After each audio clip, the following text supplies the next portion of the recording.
It's been almost 3 quarters since the launch of Johor Singapore Special Economic Zone that aim at boosting cross-border trade and positioning Johor as a new growth hub. So, in this segment, we're going to take a deeper look. So, how much progress has been made and what is the next step? And for that, joining us is Datuk Shamsul Ibrahim, Chief Executive Officer of the Malaysian Investment Development Authority, MIDA. I want to say thank you very much, Datuk Sheikh, for joining me.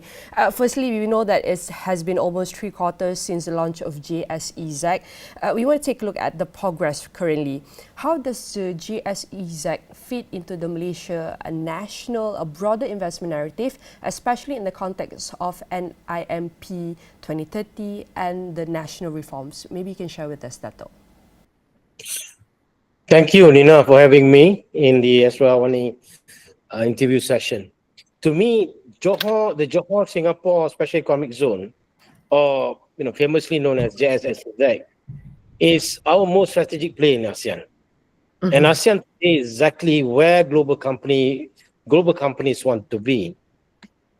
This area, as many of us are aware, spans over 3,500 square kilometers, right?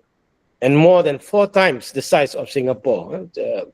And this special economic zone is about combining Singapore's world-class connectivity and financial expertise, and with what Johor have, the land, resources, industrial growth potential. This is a genuine win-win that positions both countries to capture the next wave of global investment shifts. And we have set, the government has set clear goals, for this area, or JSSEZ. 50 projects within the first 5 years and 100 by 2035.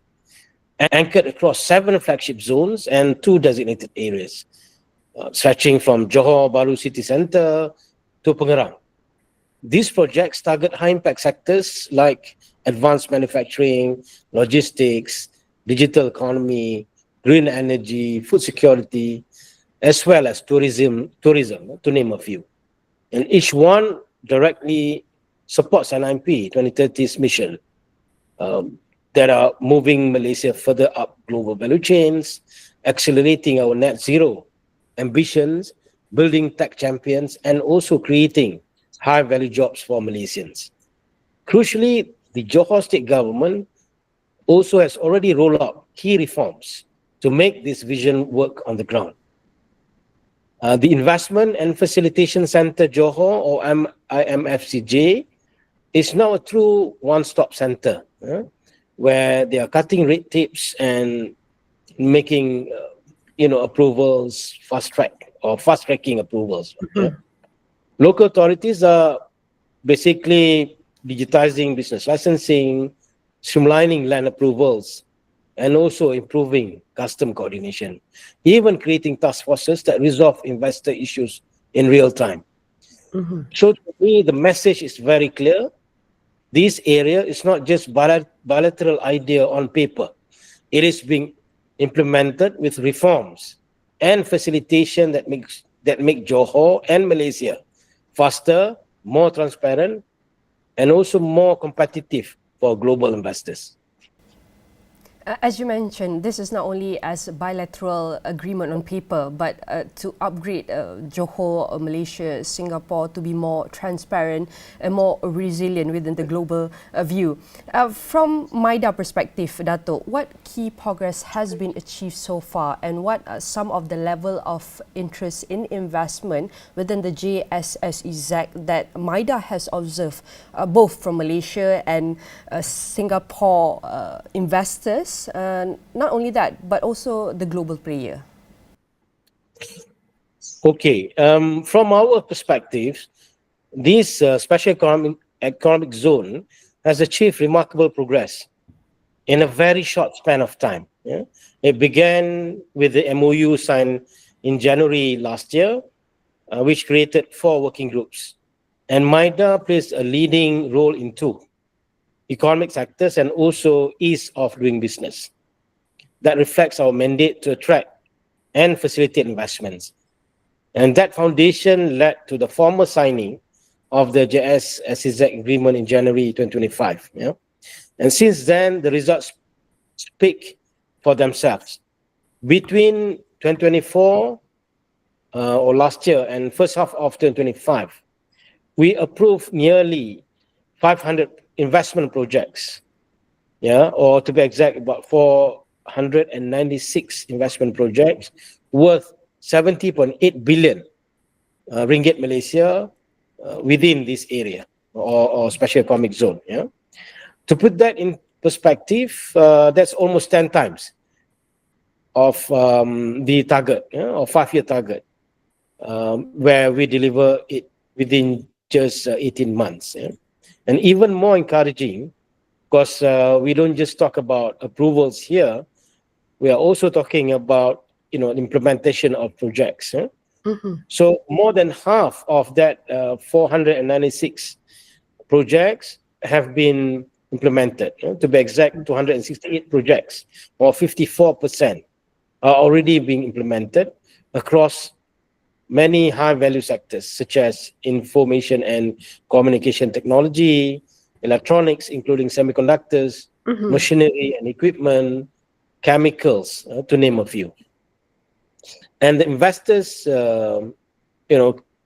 came from many countries, whether in the region or globally, right? Our top sources of investors, as you mentioned just now, it's not just from Singapore. They are from, of course, Singapore is one of them, but they are also coming from Japan, China, US, and Europe. And this is a clear signal that this area is attracting both neighboring and also international players who view Malaysia and Singapore as complementary platform. The IMFCJ alone recorded nearly 700 inquiries in its first 8 months of this year. They've identified 27 billion ringgit in potential investment projects, of which 70 billion ringgit are already committed. And these are not just numbers. We see real projects materializing on the ground.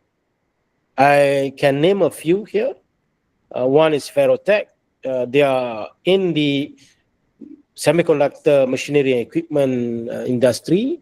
They have completed about 550 million ringgit facility in Pasir Gudang and creating about 400 jobs, where out of these products will generate about 600 million ringgit in annual exports. Yeah.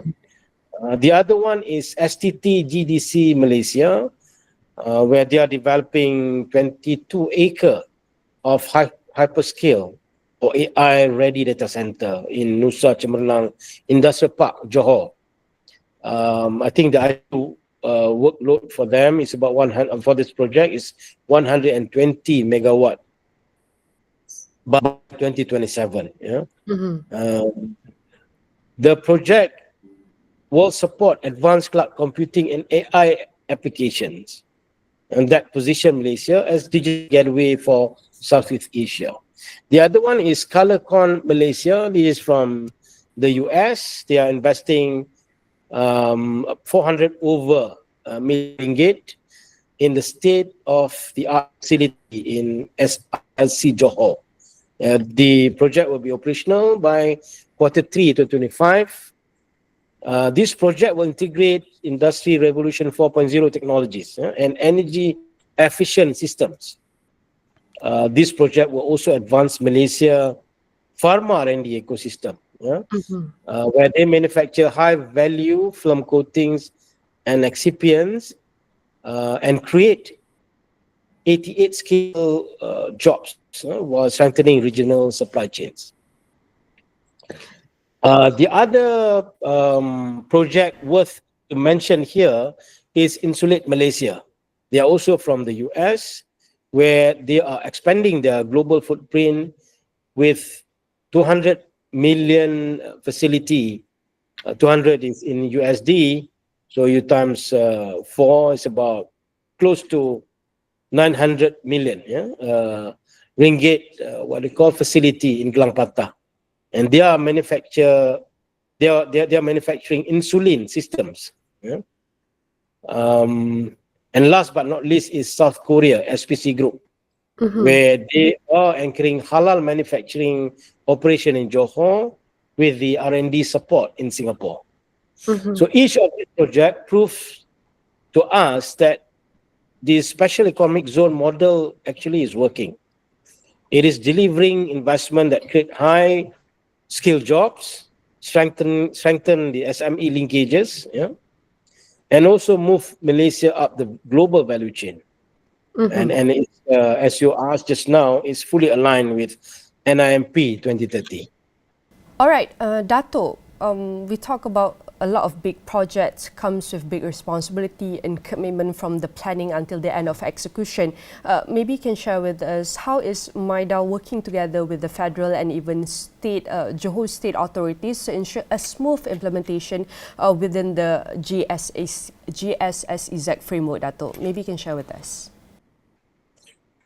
Okay, well, this is very, to me, important, questions and important area for us to basically share more information because without this, close collaboration between federal, state, and also local authorities, it's going to be a uphill task for us to ensure these approvals can be turn into realized projects, right? So again, the success of this Johor Singapore Special Economic Zone actually depends on seamless collaboration across the federal government, Johor government, and also local authorities. And our role here is to make sure investors enjoy a smooth journey from approvals to infrastructure readiness and project implementation. At federal level, we have the Invest Malaysia Facilitation Center at MIDA headquarters, which acts as a one-stop center for licenses, regulatory matters, and cross-cutting issues like immigration and customs. On the ground in Johor, this model has been extended through the IMFCJ, launched in February 2025, with Invest Johor and IRDA as among the key stakeholders from Johor. This center is the operational engine of the JS-SEZ, including the Johor Super Lane, a fast-track initiative with 6 local authorities that speeds up approvals, including the CCC for factories and buildings. And beyond facilitation, we coordinate directly with utility and infrastructure providers, such as TNB, and also the Syarikat Air Johor, to resolve practical issues for companies. And because this is a bilateral effort, we work closely with the Singapore side as well. Our key stakeholders in Singapore, which include the Ministry of Trade and Industry Singapore, our counterpart EDB Singapore, and also Enterprise Singapore. And to them, they have this JS-SEZ project office that complements our work by supporting Singapore-based companies or foreign companies that are operating in Singapore who wish to expand into Johor. So looking forward, this mechanism like IMFCJ and Johor Super Lane are not just designed to solve today's issues, but to institutionalize a predictable, transparent, and investor-friendly environment as the area grows. We know that JS-SEZ is a move beyond being a close neighbour, deepen bilateral ties, but it's also to being a co-creator of a shared economic space, and also both countries can grow and be together be a stronger hub in ASEAN and the regional level. But Datuk, we know we need a good collaboration between both of the countries. So what are some of the key programs to promote JS-SEZ within the global context, especially to Japan and China? Maybe share with us some of the outcomes. Well, since January this year, we've been actively promoting this area, right? Through our MIDA overseas offices. We work hand in hand with the Johor State Government, where we engage government agencies, business chambers, industry association, and multinational companies to highlight these opportunities that special economic zone brings to them, right? So in total, we have about 10 of our overseas centers across 8 countries that have implemented 33 promotional programs, where these programs have already reaching out to more than 4,000 industry leaders worldwide. The efforts span all major markets, which include US, UK, Australia, Japan, South Korea, China, India, and Singapore as well. Some of the highlights, like Tokyo, we have this standalone Johor Singapore SEZ seminar, where we do this together with Sumitomo Mitsui Bank Corporation. Mm-hmm. That is for the Japanese investors. In China, we do events in Guangzhou, Beijing, and Shanghai. Plus joint promotion with Singapore EDB in Ningbo and Wuxi cities. And in Singapore, this is the most intensive or extensive outreach. We have already implemented 10 programs that garner more than 2,000 participants. Some of the events that we do this, briefing and seminar, including SMF Manufacturing Day and Standard Chartered Malaysia, Singapore cross-border event. We also do this program in India, as I said earlier, US, Australia, UK, and South Korea. And just yesterday, I actually met with the delegate, business delegate from Wuxi City, 11 companies altogether, where they are involved in advanced manufacturing, equipment for semiconductor industries, where they are now looking at Johor. Many of them are actually looking at Johor. Some of them are still looking around whether Kuala Lumpur, Penang can be their location for their operation, right? So to me, the results are clear for us to raise investor awareness and deeper Malaysia-Singapore collaboration in markets, and also active pipelines, especially from Japan, China, and Singapore, where we are now exploring concrete projects in Johor through this special economic zone. And this some of the overseas key programs to promote, and probably what some of the milestones that we can expect over the next year, Datuk. Maybe share with us what some of the future planning, and will there be more batch of investor will be announced soon? Okay, as we approach the first anniversary of this JS-SEZ, I mean, definitely we are proud of the progress so far, but even more focus on what comes next. This area is already proof that Malaysia can implement complex cross-border projects, and that our reforms are not just promises, but actions bring results. In the near term, More project announcements are on the way. We are working with investors in many areas or industries like advanced manufacturing, logistics, digital economy, green industries, medical devices, with several projects in final stages. A strong interest is coming from Singapore, Japan, China, Hong Kong, and Taiwan.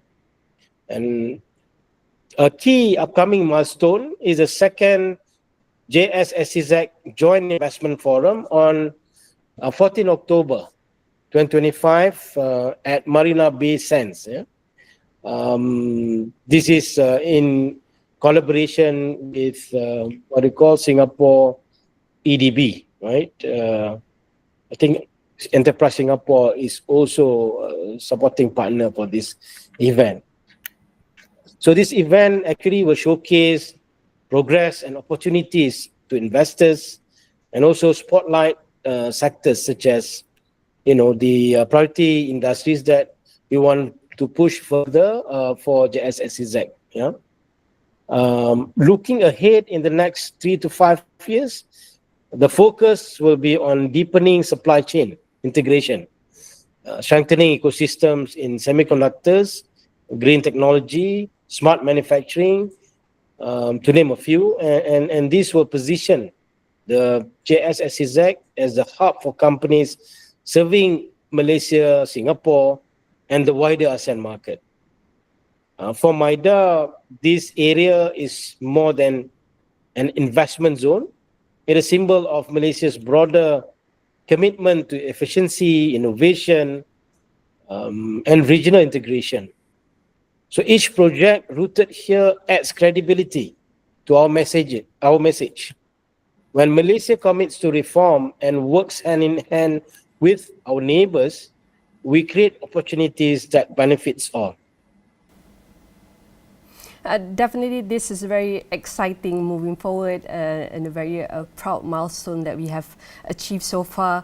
Again, I want to say thank you very much, Datuk, for this inspiring journey and experience. And what are some of the future progress or future steps for investors to take? Again, I want to say thank you very much to Datuk Sheikh Shamsul Ibrahim, the Chief Executive Officer of the Malaysian Investment Development Authority, MIDA, for helping us assess the progress, the key sectors and investors' interests, and also the collaborations of the government and how JS-SEZ is playing a big and strategic role in strengthening Malaysia and Singapore economic ties. And definitely all of this sharing and story will be featured in astronew.com and across all social media platforms.